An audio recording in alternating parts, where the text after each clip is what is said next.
My name is Skip Sanders. I'm the Executive Director of the Reginald F. Museum of Maryland African American History and Culture. I think we're defining museum as we need to define museum, not just seeing it as a repository for history and culture and artifacts, but for living it, sharing it, teaching it, and finding all the ways we do that. Ruth Starr is someone who captures history. I mean, if you really look at these photographs, you're learning about early African American Marylanders, many of them descendants of some of our iconic figures like Frederick Douglass and Harriet Tubman. But she's really portraying them in a way that very few people were portraying African Americans at that time. When most people were really drawing us as caricatures, she's one of the first artists to do these respectful and, as you can see, even loving depictions of the people with whom she was living, and many of whom were working for her and her family. I'm Barbara Peka, and I'm guest curator to the exhibition on Ruth Starr, and I have the privilege of sitting next to Jeffrey Money, who is a descendant of the people portrayed by the artist. So I was having art restored in Ken Milton's studio in Chestertown, Maryland, and it was a year-long project of these massive Irish paintings. They're 300 years old and 10 feet by 10 feet.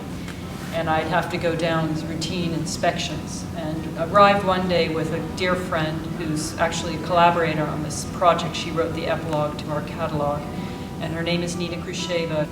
So we were cold and bored, and we started rifling through the racks to see, which ancestors, our friends, were finally coughing up the money to restore. And I pulled out this painting on masonite board, an oil painting that was clearly a masterpiece. And Nina and I looked at each other at the same moment, and we looked to the conservator and said, who is the great African American artist working in Maryland in the early 20th century? And he said, he knew me by then, and my family said, so that painting right off the bat is not for sale, it belongs to me. And the artist's name was Ruth Starr. Naturally, I haggled and haggled with the conservator and walked out triumphantly with this painting under my arm. My Uncle Bernard, great Uncle Bernard, he's shown as a duck painter. He was always this very pensive person, very quiet and very reserved, even as I knew him as he was older, and I really get that from the painting itself.